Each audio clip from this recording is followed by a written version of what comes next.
guys, welcome back to School of Life. We are still in our God in Acts series, which is really amazing. And today we're looking at Acts 22. And as usual, this is just an opportunity for us to do a Bible study and use it as a springboard for conversations wherever you are. So without further ado, I'm going to ask Shane if you could read the passage for us. Cool. Chapter 22.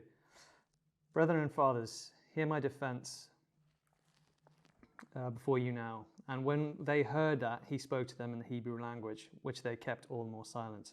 Then he said, I am indeed a Jew, born of Tarsus of Cilicia, brought up in the city at the feet of Gamaliel, taught according to the strictness of our father's law, and was zealous towards God, as you are all today. I persecuted this way to the death, binding and delivering into prisons both men and women, as also the high priest bears me witness, and all the council of the elders, from whom I also received letters to the brethren, and went to Damascus to bring in chains even those who were there to Jerusalem to be punished. Now it happened, as I journeyed and came near Damascus at about noon, suddenly a great light from heaven shone around me, and I fell to the ground and heard a voice say unto me, Saul, Saul, why are you persecuting me? So I answered, Who are you, Lord? And he said to me, I am Jesus of Nazareth, whom you are persecuting. And those who were there with me indeed saw the light and were afraid, but they did not hear the voice of him who spoke to me. So I said, What shall I do, Lord? And the Lord said to me, Arise and go to Damascus, and there you will be told all the things which are appointed for you to do. And since I could not see for the glory of the light, being led by the hand of those who were with me, I came into Damascus. Then a certain Ananias, a devout man according to the law, having good testimony with all the Jews who dwelt there, came to me. He stood and said to me, Brother Saul, receive your sight. And at that same hour I looked up at him. Then he said, The God of your fathers has chosen you, that you should know his will, and see the just one, and hear the voice of his mouth. For you will be his witness to all men, and what you have seen and heard. And now why are you waiting? Arise and be baptized, and wash away your sins, calling on the name of the Lord. Now it happened when I returned to Jerusalem and was praying in the temple, that I was in a trance. And he saw him saying to me, Make haste and get out of Jerusalem quickly, for they will not receive your testimony concerning me. So I said, Lord, they know that in every synagogue I imprisoned and beat those who believed in you. And when the blood of your martyr Stephen was shed, I was also standing by, consenting to his death, and guarding the clothes of those who were killing him. Then he said to me, Depart, for I will send you far from here to the Gentiles. Amazing. Thanks, bro. That was really good. Could we pray? Would you mind praying for us? Yeah, Is that sure. okay? Yeah, Father, I just want to thank you that we are able to come together and have the privilege of reading your word and learning more about you. And so, Holy Spirit, I just pray that you would speak through us, that you would be in this conversation, that we'd be able to learn more of you, and we'd be able to align our hearts and our lives more to you. And yeah, Father, I just pray that this room is filled by you, and yeah, God, we just want this to be a time fully dedicated to you. Yes. Amen. Amen. So, what stuck out to you? First thoughts. So it was interesting. My translation. Which translation were you reading? I think this is the updated King James. Right. So The updated. Oh. The new updated King James. The latest. Revised. So I've got the New Living Translation, and I thought the verse 2 where it says, I think in yours it said that he was speaking in Hebrew. I think I read one like that first, and then I was wondering, okay, so what's the relevance of that? And in the New Living Translation it says they heard him speaking in their own language. So I thought that was really interesting that he chooses to speak in their language to tell them about God. And I think that's really important to think that God should be relatable. It shouldn't be something difficult he shouldn't be something difficult to understand. It should be something like that that comes naturally. And then he goes on to like talk about his background, and he's basically saying how he's really similar to them, how he also used to believe what they believed, and and actually they're not too different, even though now obviously his beliefs have changed. So he's showing that he can relate to them, and that, I don't know, I just feel like as Christians, like people outside of faith think we're these like weird, like and that we've got like nothing in common, and actually we're just people. And I thought that was interesting, that at some point in our journey we're just people, and then when we find God, that changes us, and people recognize that, but we're still humans at the end of the day. We still have so yeah, I thought that was that again. It's like it's interesting how God can change us and how people look at us, but we're still really relatable. So good. Yeah, I thought that was just really interesting. It's just a small part of it. No, it's really good. I know it can sound so basic, but it's so true. Like, we are people. Like, God redeems people. He doesn't redeem projects, right? So it's not necessarily him taking something that doesn't have life and story and kind of just making objects. Like, you're right, it's people and it's stories and it's languages and interests and habits and all these things. And I love it because, yeah, as you said, it starts off in speaking to them in their own language, and they became very quiet. And it's this idea that, like, to hear someone that's gone through what I've gone through, what's their story?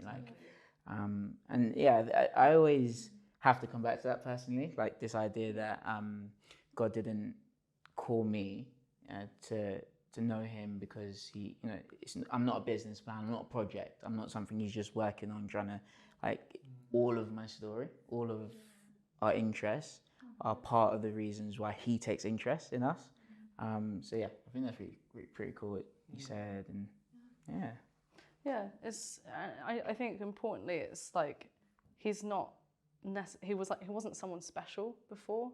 He was just like them, just a Jew that listened to what was the norm in society to be taught, and yeah, there was nothing special about him. It was God that's special. That I think that's kind of what stood out for me. I think, especially in this chapter, but like overall with Paul, like comparatively to some of the other apostles, it always stuck with me, particularly in this. That, I mean, one of the things that stood out to me is there's sort of two sort of transcendent, ethereal things that happen in that one chapter for this one guy, right?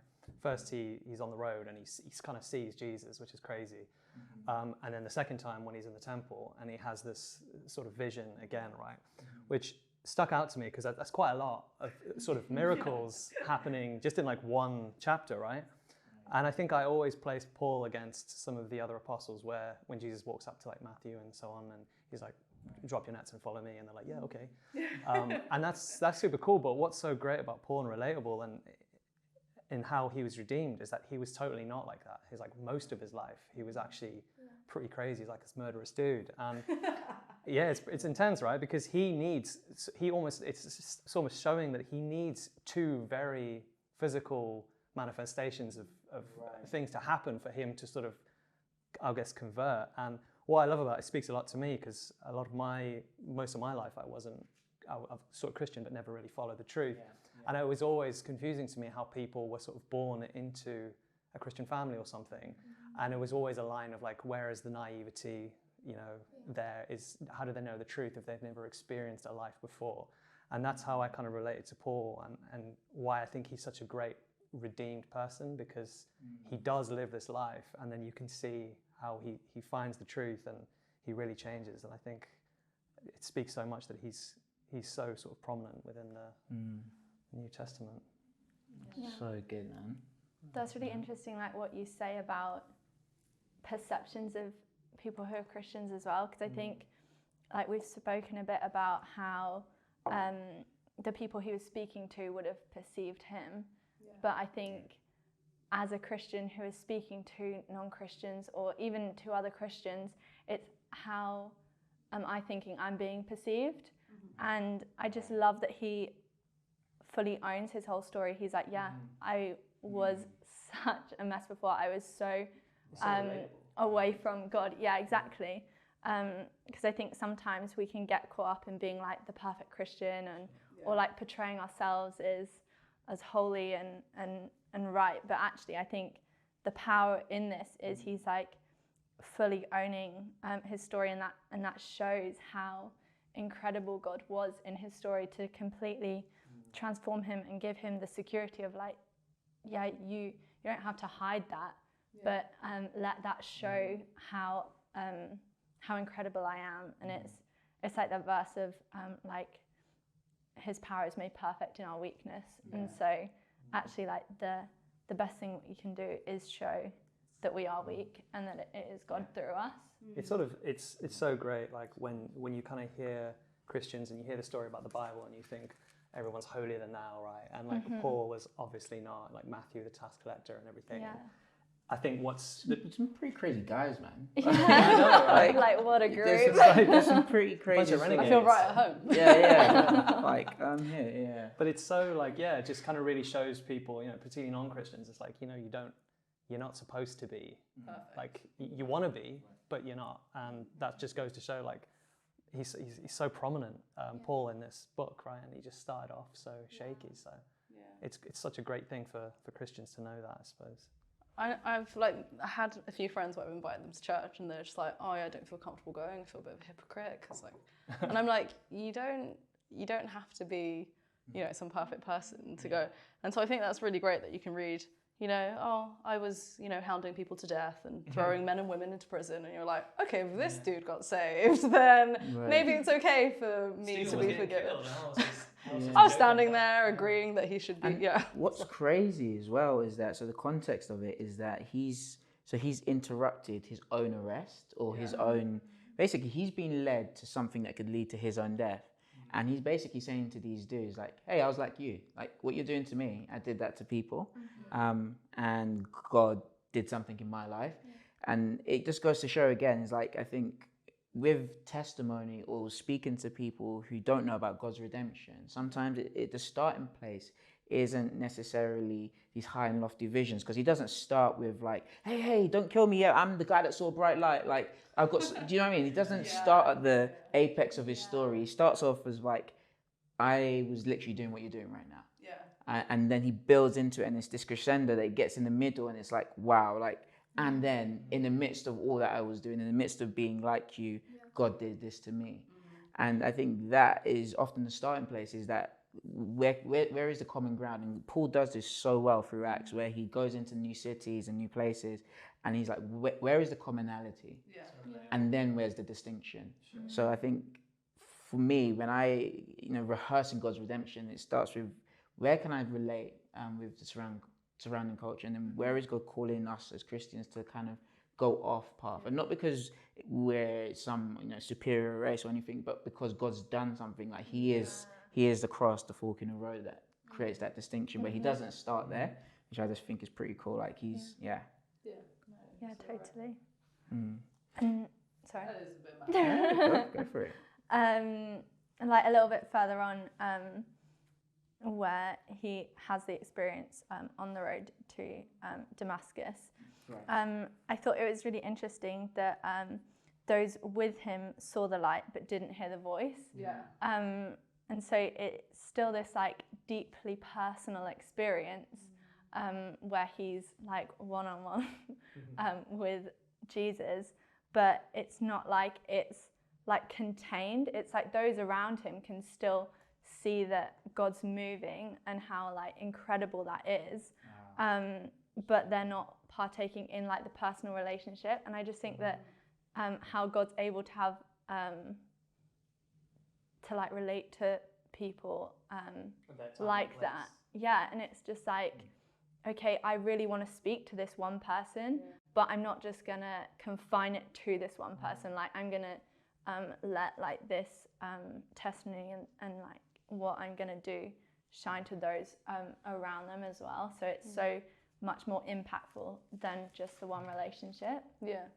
But equally, I like that whilst they can see the light, he doesn't feel the need to be like, okay, and here's the message, because he's saying, actually, like Saul, Paul, the message. I'm giving this to you, and you're going to be the one to spread it, as opposed to me just announcing and like being like right there for everyone. So it's like they know something's going on. They don't understand it. He has the understanding, and he has to spread that. And whether they receive it from him or not, you know, it's in there. It's in his hands. What is it?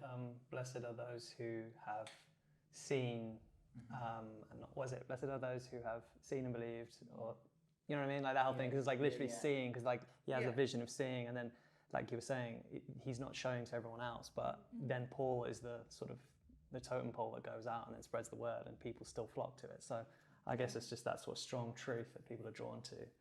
And that was his assignment, you know. Verse 10, it says, in my version, it says, you know, you're going to be told, Jesus tells Paul, go into Damascus and, you know, do all that you've been assigned to do. And then at the end, he's asked, why are you waiting? Like, go out, go do it. Yeah. And I think what you're saying about the light and the fact that he got that personal revelation, those around him saw something. It speaks to how we do church. Often we gather in big settings where worship is going on, and we're all experiencing something. But even in the midst of that, God is still speaking about assignments and callings individually, which is just so beautiful, that even in the midst of crowds where everyone can kind of see a commonality of this amazing thing happening, assignment and purpose is being given out. And I think when we gather, even as church, similar things happen. We're all experiencing some type of tangible thing in the room, but ultimately God is still meaning to redeem and speak to our personal stories. I find that so beautiful, and there's so much more in this passage that we could draw out. Like, we could be here for another 20 minutes, but Let's do it. yeah, we could do Bible study part 2, same place next week. Yeah, cool. All right, amazing. But I'm gonna pass back to you guys at home, and yeah, just as you see us kind of just unpacking and flowing through the text, I want to invite all the groups at home just to unpack this a bit more. And what does it mean, like God's redemption in your story, but also through what happened to Paul here? And as you discuss that, I hope that you have really meaningful conversations. But over to you guys. Take care.